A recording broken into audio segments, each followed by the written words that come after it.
Se invita al postulante doctor Saúl Peña a pasar a la mesa de entrevista.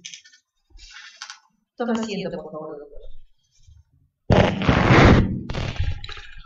Doctor Saúl Peña Farfán, es un gusto verlo y recibirlo aquí en la sede de la Junta Nacional de Justicia. Usted ha pasado a la cuarta etapa de este concurso público para la selección de jueces y juezas de la Corte Suprema. En consecuencia, vamos a desarrollar una entrevista personal, la misma que gira en base a 4 criterios: solvencia, idoneidad. Queremos conocer su trayectoria académica profesional. Vamos a ver su proyección personal y finalmente el conocimiento que tiene usted sobre la realidad nacional y de la institución del Poder Judicial. Con el permiso de mis colegas, yo voy a comenzar esta entrevista y creo que en interés de la comunidad me voy a permitir pedirle que se haga una presentación en un tiempo razonable de 5 o 6 minutos, que permita un poco ver la persona de Saúl Peña como ciudadano, como hombre y como profesional de la justicia. Estaría muy agradecido si se hace esa presentación, doctor Saúl Peña. Bien, quien habla es un ciudadano juez, siempre optimista. Tengo en el Poder Judicial 30 años de labor, de los cuales 28 como juez en la especialidad penal. Soy docente universitario, este año cumplo 30 años enseñando en mi alma mater. Quisiera que ustedes juzguen mi trayectoria a partir del relato que quisiera narrarles. Soy natural de Abancay, Apurímac. A los 15 años llegó a mis manos un documento denominado Declaración de los Derechos del Niño. Me impactó mucho. Comuniqué a mi padre que había decidido ser abogado. Él se apenó, casi lloró, porque había elaborado con abogados y decía que eran profesionales que quedaban chicos al lado del diablo. Pero yo les decía, aquí tienen un documento que es hecho por abogados. Yo quiero ser abogado. Estoy recordando a mi padre y a mi madre cuando me despiden, levantando las manos, y yo vengo a estudiar Derecho en la Universidad Nacional Mayor de San Marcos. Era uno de mis sueños. Porque si me quedaba en Abancay, solo podía haber aspirado a ser profesor de normal. Mis hermanos todos son integrantes del magisterio. Pero estaba el sueño de la universidad. Muchos no creían que iba a lograr ese propósito. Llegué, me preparé y pude lograr ese primer sueño. Luego, terminé la carrera en 1987, fui el segundo de la promoción en graduarse. Se imaginan esa época bastante violenta en la universidad, donde habían movilizaciones, reventaban bombas, pero aún así teníamos que estudiar. Logramos egresar y en el año 88 ingreso al Poder Judicial por concurso como secretario de juzgado en lo penal. Laboré hasta agosto del año 2001. Renuncio al cargo, quizá más adelante pueda contarles por qué mi renuncia, y ya como abogado volví a mi alma mater y en el año de 1993 logro otro sueño, que es el de ingresar a enseñar. Eso lo tenía de familia, me gusta enseñar. Deseaba volver al Poder Judicial como juez titular.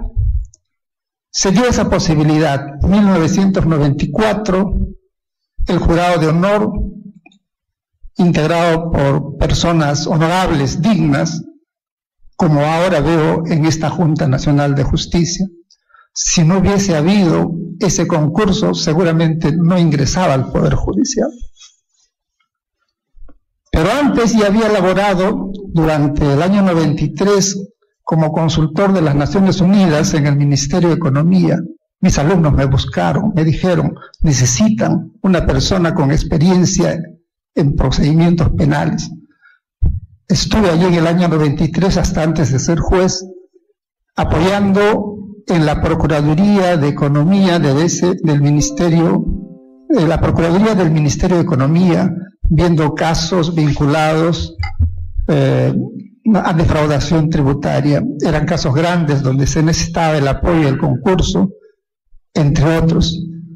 Ya de juez, en octubre del año 94, el Consejo Ejecutivo del Poder Judicial me convoca y me indican que se ha creado el Juzgado Penal Tributario de Lima, que estaba señalado así en el Código Tributario, porque se daba esa posibilidad.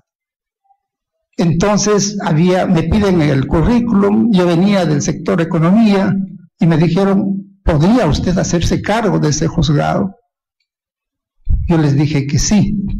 Y recuerdo que cuando me hice cargo del juzgado, estaba funcionando debajo de una de las escaleras del tercer piso del Palacio de Justicia, una especie de altillo pequeño, y estaban llegando expedientes y expedientes de defraudación aduanera, de defraudación tributaria. En esas condiciones recibimos el juzgado. Tomamos diversas acciones, convoqué a los funcionarios que debían apoyar, y la gestión terminó en marzo del año 1997. Entonces el año de 1995 y 1996 empujamos la gestión de ese juzgado especializado en delitos tributarios. Felizmente había apoyo también de la contraparte, que era la Administración Tributaria SUNAT. Se creó la unidad de policía especializada para investigación de delitos tributarios. Eran casos complejos. Recuerdo que se manejaron con éxito por primera vez en el Perú, y la prensa tomaba cuenta de esos casos, de esos éxitos. Por primera vez en el Perú estaban procesados, y lástima en algunos casos, en cárcel también, empresarios de diversas áreas de la economía peruana. Creo que eso ayudó a que también haya conciencia tributaria en muchos de los que se dedicaban a la actividad empresarial.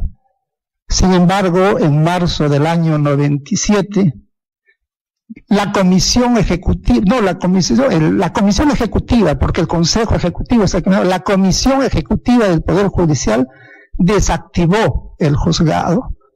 Dispusieron que yo vuelva a mi plaza de origen. Cesaron a mi personal. No solo pasó eso con mi juzgado, también se desactivó la sala nacional que estaba dedicada a ver casos de narcotráfico, a cuyo cargo estaba la doctora Inés Villa Bonilla. Se desactivó también la justicia penal constitucional y la sala que tenía juzgados y salas. Y todos conocemos que esto pasó a la Corte Suprema. Se puede graficar que quien me reemplazó en el juzgado fue un secretario de juzgado. Fíjense, o sea, sacan a un juez titular y se nombra un secretario de juzgado que lastimosamente, cuando se descubre todo, que muchos de sus casos se dictaban y se elaboraban en el Servicio de Inteligencia Nacional, tuvo que estar en cárcel. Bien, la Corte de Lima prácticamente quedó congelada, sin justicia penal tributaria, sin justicia constitucional, sin justicia en delitos de tráfico ilícito de drogas, que era crimen organizado ya para ese entonces, y estuve elaborando del año 97 hasta el año 2000 en un juzgado de reos en cárcel.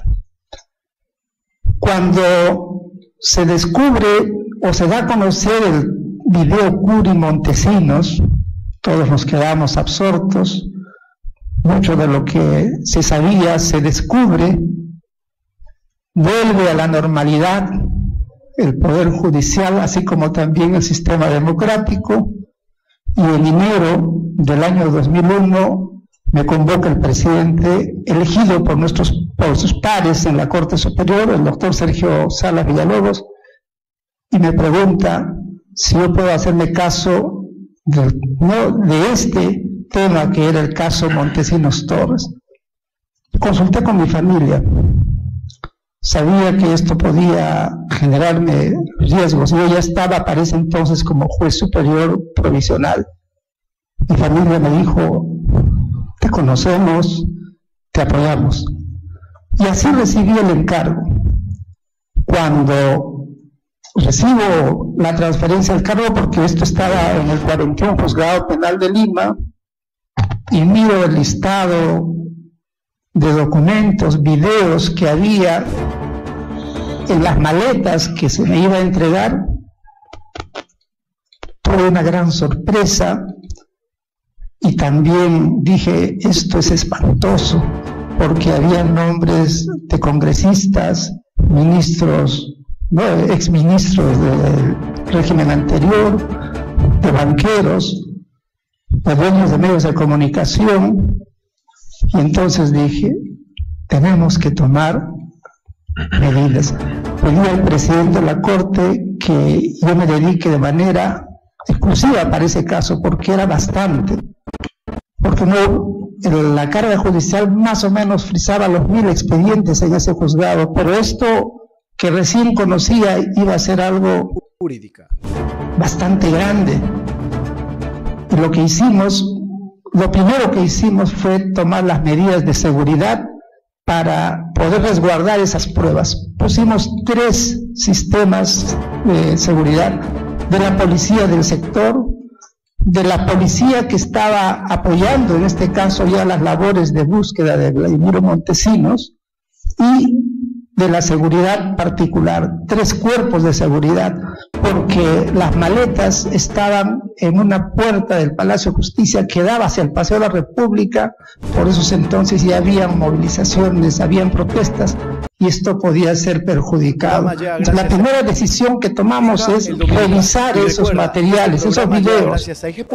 La meta era 3 meses, pero para esto no contábamos con apoyo logístico en ese momento, es decir, la infraestructura era insuficiente, el personal era insuficiente. Buscamos personal, buscamos apoyo. Cuando quisimos ver el primer video, no funcionaba el equipo, habían sido grabados en máquinas profesionales. De inmediato fuimos a pedir apoyo a lo que es el canal de televisión del Estado para que nos presten los equipos y formatos, y empezamos la labor. Allí tomamos decisiones que en mi caso consideré que eran las adecuadas. Los videos debían transitar ordinariamente a la presidencia de la Corte Superior, de allí a la presidencia de la Corte Suprema, y ese era el camino ordinario para que llegue al Congreso y a la Fiscalía de la Nación. Pero dije: no, esto, si sigue ese camino, va a demorar, y además puede que se tomen decisiones que puedan también perjudicar el proceso. De inmediato lo que hacía era video que se veía, video que se entrecopia, que se sacaba, se entregaba al fiscal para que tome las medidas del caso, si es que era vinculados a ciudadanos, y si habían altos dignatarios del Estado, de inmediato iba y entregaba al presidente del Congreso. Doctor Peña, quizás haya, por las preguntas de mis colegas, oportunidades para que pueda contar esa parte de su biografía como magistrado. Yo lo que quiero también pedirle es quién es Saúl Peña como ciudadano, porque usted hizo una frase, a mí me parece muy, muy importante: ciudadano juez. Quiero conocer ese lado de ciudadano, es decir, su familia, quiero ver qué actividades realiza, qué lecturas complementarias tiene, qué hobbies positivos desarrolla, esas cosas tan valiosas que debe acompañar un perfil de juez. Eso creo que los ciudadanos quisieran conocer. No sé si fuera tan amable. Sí, puse la frase ciudadano juez porque antes que magistrado me siento ciudadano del Perú. Soy de provincia y me identifico con los ciudadanos de nuestro país y la búsqueda y el anhelo que ellos tienen de cambio, de mejora, de progreso, de bienestar. Perfecto. ¿Y qué lecturas, doctor Saúl Peña, disciplinadamente complementa a su función jurisdiccional? ¿Qué cosas, qué materias suele leer el doctor Saúl Peña? Bueno, la labor judicial nos convoca, ¿no?, en la necesidad de estar siempre revisando la jurisprudencia que la Corte Suprema está emitiendo, sobre todo con bastante dinamismo en el área procesal penal y penal. Pero además de eso, trato de leer y releer este libro de Luigi Ferraioli, Derecho y Razón. Es bastante denso, pero me gusta releer y releer. Igualmente, también me gusta leer, tengo varios tomos, y esto es lo que me agrada de esta lectura, Las 1001 noches. Tengo una colección de 3 tomos, y hay aspectos que los vinculo también a algo que pueda ayudar al sistema de justicia. Por otro lado, soy un padre amoroso, quizá aquí tengo una deuda con mi familia, porque fueron casi 10 años donde ellos han estado viviendo con resguardo policial, y eso ha afectado también su situación. Y entonces tengo necesidad de devolverles a ellos los pocos momentos que uno tiene como magistrado para compensar en algo la falta que en esa oportunidad. Claro, claro. Ahora, doctor Saúl Peña, 28 años trabajando en la función jurisdiccional. Yo me imagino que usted ha hecho también lecturas sostenibles de sus catálogos, de sus cánones éticos para fortalecer esa independencia interna. Dígame, ¿cuáles son esos cánones éticos que usted los ha revisado, hace actualización, lectura permanente? ¿Cuáles son esos códigos éticos que a usted lo inspira muchísimo para cultivar, digamos, ese magistrado que el Perú quiere? Fíjense, los códigos de ética judicial son de este siglo XXI, ¿no? El último es el Código de Bangalore, que nos ayuda a reflexionar sobre todo sobre el tema de la independencia, de la integridad, pero también está la Carta de las Naciones Unidas para los ciudadanos en cuanto a lo que ellos esperan del sistema de justicia. Ese documento donde se dice que el magistrado debe estar al servicio de lo que la comunidad necesita, sobre todo el acercamiento a ellos con claridad, con cortesía, que Correcto. eso es lo que más me preocupa. Correcto. ¿Usted ha alcanzado sus objetivos académicos, doctor Peña? O sea, ya está en posesión del grado de magíster, el grado de doctor. ¿Los logró? No, yo estudié 2 maestrías, una en política jurisdiccional en la Universidad Católica en el año 98-99. Ahí vino el caso Montesinos Torres.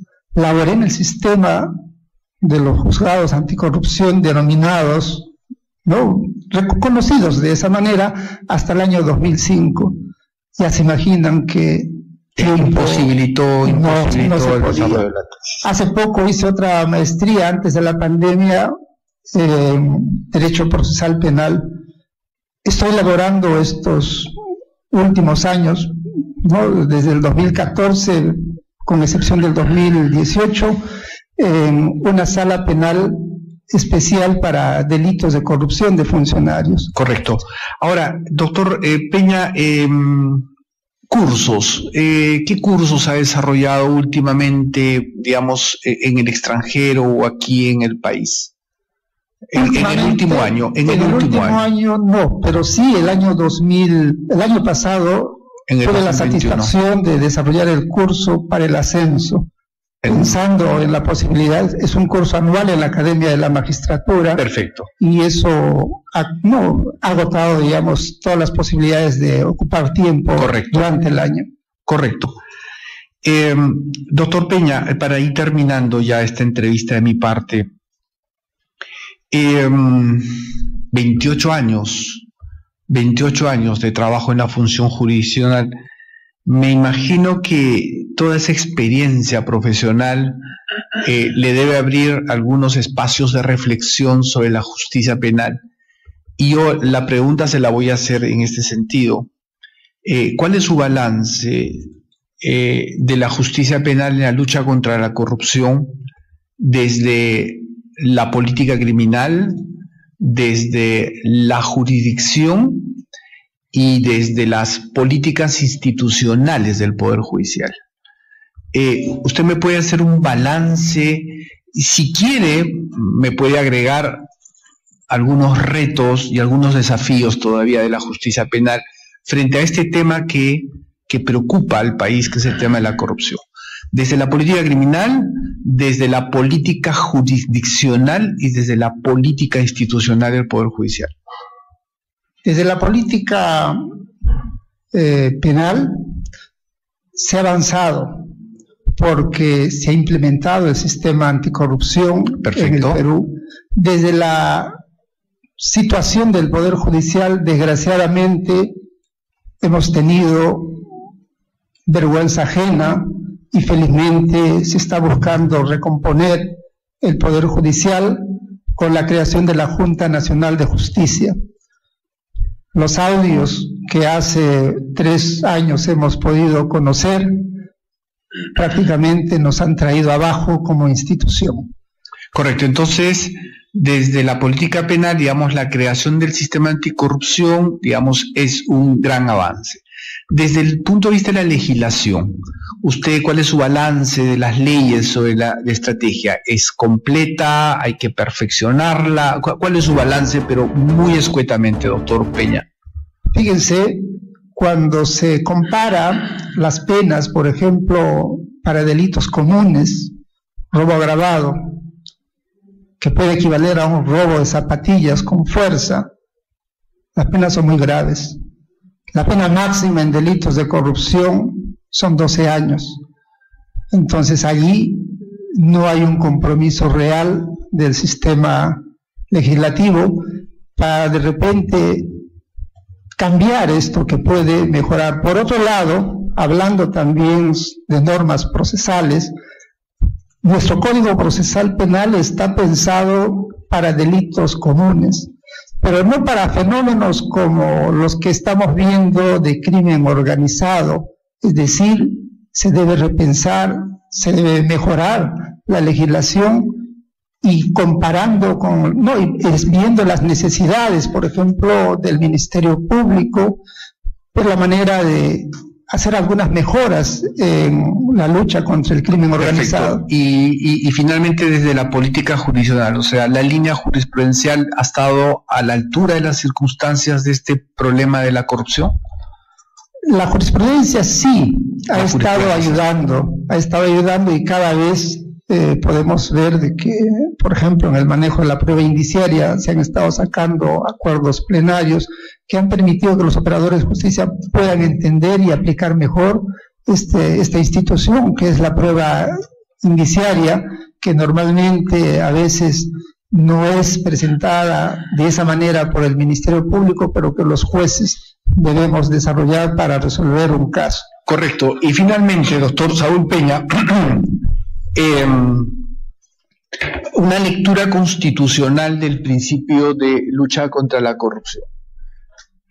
Usted suele en sus decisiones el uso y la aplicación de estos principios, estos valores constitucionales de lucha contra la corrupción en su resolución, y también invoca en sus resoluciones las reflexiones que hace el Sistema Interamericano de Lucha contra la Corrupción, eso se puede plasmar.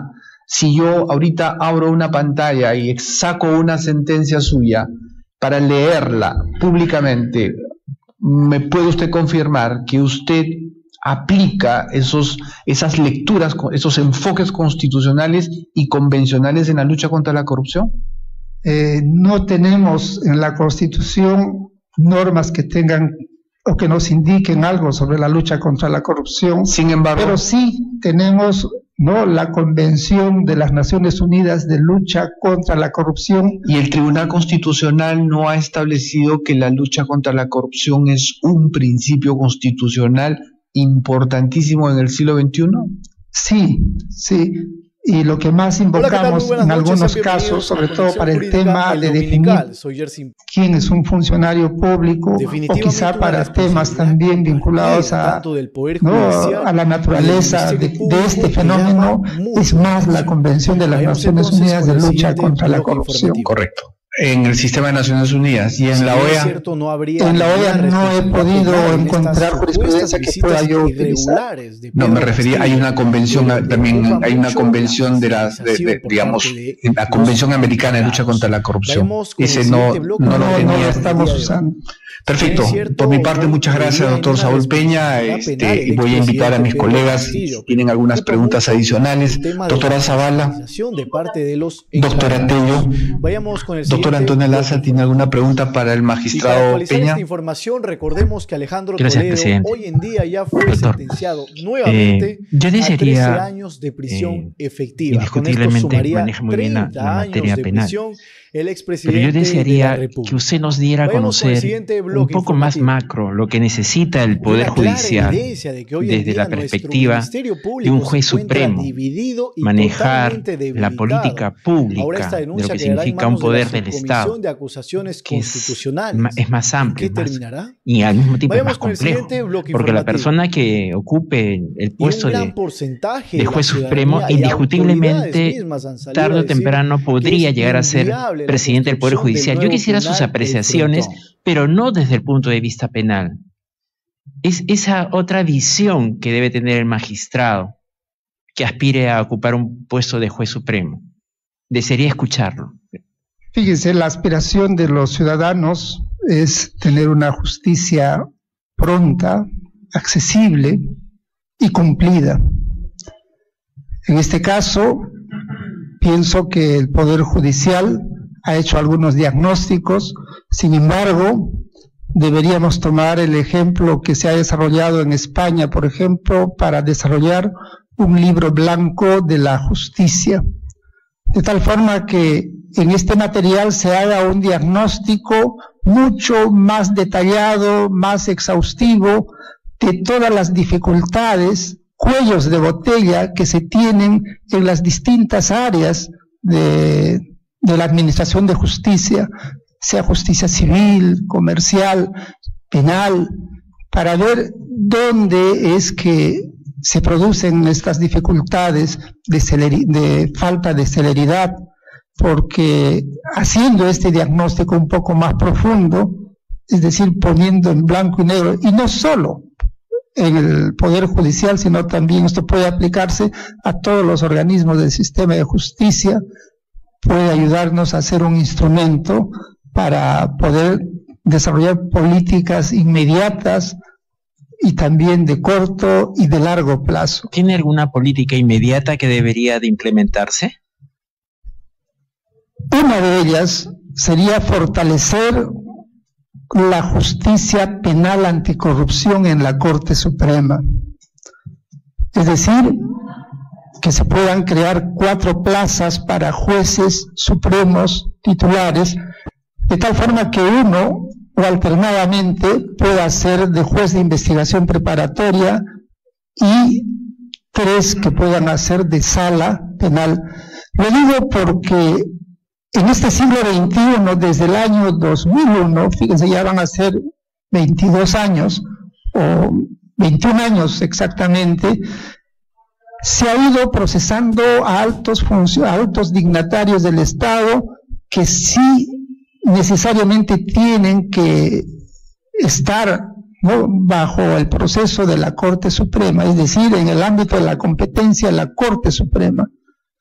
Y si nosotros vemos que gracias a la tecnología, gracias a las nuevas instituciones como por ejemplo, ¿no?, la colaboración eficaz, vamos a ir viendo que en el futuro también se pueden dar estos casos. Si a 20 años los tenemos, también seguramente podrán haber más casos hacia adelante. Y para esto pienso que una estrategia de lucha contra la corrupción, si bien por ejemplo se habla de la participación ciudadana, no es fácil pensar que un ciudadano denuncie hechos de corrupción o inconductas de los magistrados. Seguramente mis colegas conocen, porque en el Poder Judicial nos conocemos, sabemos quiénes son y qué inconductas hasta pequeñas pueden estar desarrollando, pero el ciudadano no se atreve a denunciar. Si alguien llega tarde, si no lo atienden bien, si los maltratan, el ciudadano se muerde la lengua. ¿Por qué? Porque teme que su resolución pueda salir adversa. Entonces, para esto, y por eso les hablaba también de esta obra, las 1001 noches, allí, por ejemplo, quien está a cargo del Estado salía como ciudadano de incógnito a ver qué es lo que ocurría en el sistema. Entonces, debería implementarse, y allí tenemos, por ejemplo, el Centro de Investigaciones Judiciales, para que puedan hacer visitas inopinadas, de incógnito, levantar un diagnóstico y ver dónde hay casos que puedan ser detectados para su solución. Pero hablando de lucha anticorrupción, debe crearse un programa de denuncia ciudadana, pero que estimule recompensas, es decir, recompensas y protección del ciudadano, así como hay en Puerto Rico, en todo Estados Unidos, pero Puerto Rico es donde se implementa este programa. Imagínense los resultados que tendríamos. Por eso hablo de que se debe fortalecer también la justicia penal en la Corte Suprema, porque necesitamos darle mayor continuidad y el apoyo. Ok. Y una última pregunta, también desde el punto de vista macro. ¿Cuál debería ser el rol de la Academia de la Magistratura? ¿Cree usted que cumple su rol la Academia de la Magistratura? El rol de la Academia de la Magistratura debería ampliarse, por ejemplo, para los auxiliares jurisdiccionales, o crearse una especie de academia para auxiliares jurisdiccionales, porque tenemos déficit en la formación de los auxiliares jurisdiccionales. Pero quizá es un sueño, lo veo con optimismo, que a lo mejor la Academia de la Magistratura pueda convertirse, además de academia, en una escuela judicial, para que quienes aspiren a ser jueces puedan transitar primeramente por la Academia de la Magistratura. Okay, muchas gracias, doctor. Gracias, presidente. Gracias, doctor Laza. Doctor Tom Berry, doctora, muy bien. Doctora Imelda Tunelán, ¿algunas preguntas para el magistrado Peña? Sí, señor presidente, muchas gracias. Renovando el saludo al doctor Saúl Peña. Solamente quería conocer una apreciación suya de la implementación de las herramientas tecnológicas que cuenta el Poder Judicial, ¿no? Una de ellas, juez te escucha, los casilleros electrónicos para las notificaciones y los casilleros digitales para los jueces y juezas, ¿no?, a fin de conocer sus decisiones. Pienso que es un paso acertado. Permite que uno pueda, ¿no?, lograr que la comunidad de alguna manera tenga acceso a estos casilleros. Sin embargo, a estas posibilidades que nos da la tecnología. Sin embargo, a lo mejor haya necesidad de que se haga una mayor difusión de esto para su utilidad. Por ejemplo, en la sala donde estoy, está todo esto abierto, contamos con las herramientas. Sin embargo, no hemos tenido ningún tipo de pedido. A lo mejor sea por el tema de la pandemia, que más bien es cuando debería darse, o a lo mejor sea por la transparencia con que trabaja la sala. Muchas gracias por su respuesta. Gracias, señor presidente. Gracias, doctora Tumelán. Doctor Vázquez, ¿se anima a algunas preguntas al doctor Peña? Sí, claro que sí, presidente. Muchas gracias. Muy buenas tardes, doctor Peña. Bienvenido nuevamente a esta sala. Doctor Peña, usted se ha referido a los delitos tributarios respecto de los cuales ha tenido actuación como magistrado. ¿Hay en el Perú presos por delitos tributarios? Actualmente no. A diferencia de lo que ocurrió en la época en que estuve en los juzgados. Estoy viendo en este momento, la sala tiene competencia para ver casos de delitos tributarios. Y es triste decirlo que son casos que han estado seguramente dando vueltas en el sistema de justicia penal, hasta que nos han dado la competencia, y ahora sí estamos como sala para delitos de corrupción, de crimen organizado a nivel de Lima, y también de delitos tributarios. Y lo que me apena es que vemos causas que son de hace 10 años, de hace 12 años, es decir, que no han tenido posiblemente el trámite que correspondía. Me recuerda cuando yo manejaba casos de delitos aduaneros, eran paquetes, pero a veces los magistrados, cuando no tienen la formación, la falta de capacitación quizá en esa área, es que lo dejan. Pero sí hay causas en cantidad de delitos tributarios. ¿Usted sabe cuál es la presión tributaria en nuestro país? Sí, la presión tributaria es fuerte. La SUNAT ha logrado... La presión tributaria es un concepto que suele medir el porcentaje del Producto Bruto Interno que el Estado capta por tributos. ¿Tiene una idea de cuál es esa presión tributaria? Con sinceridad, no. Se lo preguntaba por su experiencia, digamos, claro, por supuesto, administrando justicia en la materia. No, la presión tributaria en el Perú fluctúa entre el 16 y 17% aproximadamente del Producto Bruto Interno, aunque seguramente algún economista podría corregir mi cifra y señalarla con mucha mayor precisión, pero bordea por ahí 16, 17%, hay fluctuaciones con el tiempo. Pero hay un amplio consenso en el sentido que es una presión tributaria muy baja, es decir, el Estado capta muy pocos tributos por diferentes factores, pero evidentemente uno de ellos es el de elevación tributaria. Y está claro que pues parte de esa evasión tributaria tiene una connotación delictiva. De ahí la importancia, ¿no? Y la frustración que se puede sentir, cómo es que a lo largo de los años el Perú no logra poner entre rejas a evasores tributarios, ¿no? Fíjese, cuando les dije que se desactivó el juzgado en delitos tributarios en el año 97, también se desactivó la unidad de la policía que estaba a cargo de la investigación de esos delitos. Y sabemos después cómo terminó. Desde entonces no ha habido una política criminal para que esto pueda reflotarse. Hoy estamos viendo casos antiguos de delitos tributarios, pero no están llegando casos nuevos. Quiere decir que esto se ha dejado de lado y sería formidable que se vuelva a retomar y tener también de repente, por eso hablo, ¿no? El crimen económico es un reto para el Estado, porque si esto se reforzase, seguramente muchos pondrían, como se dice, barbas en remojo, porque sería preventivo, de tal forma que esto podría aumentar también el flujo tributario que tanto necesita nuestro país. Así es que, como señalábamos, es muy bajo, ¿no? Incluso respecto de países de la propia región, ¿no? Usted ha trabajado mucho también, digamos, en la persecución penal de la corrupción. ¿Tiene usted una idea aproximada de cuánto le cuesta al país la corrupción?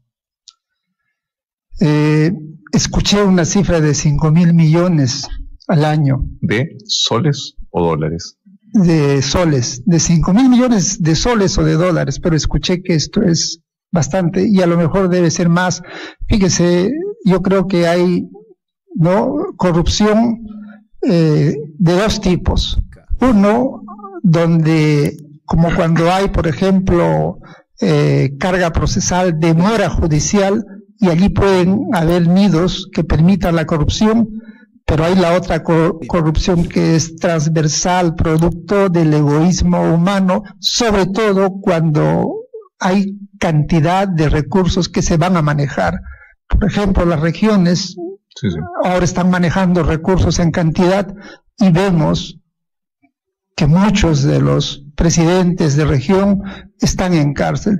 Hoy estamos asistiendo también a casos donde vemos que puede haber, ¿no?, cantidad de dinero que pueda manejarse, y también se dan situaciones de corrupción y a lo mejor puede ser mucho más. Sí, no, el costo directo de la corrupción, según estudios recientes de la Contraloría General de la República, se aproxima a la cifra que usted ha dado, ¿no? Se ha hablado de 13, 14 mil millones de soles, que sí son poco menos de 5 mil millones de dólares y que representan más o menos el 2%, entre el 2 y el 3% del Producto Bruto Interno. Y sí,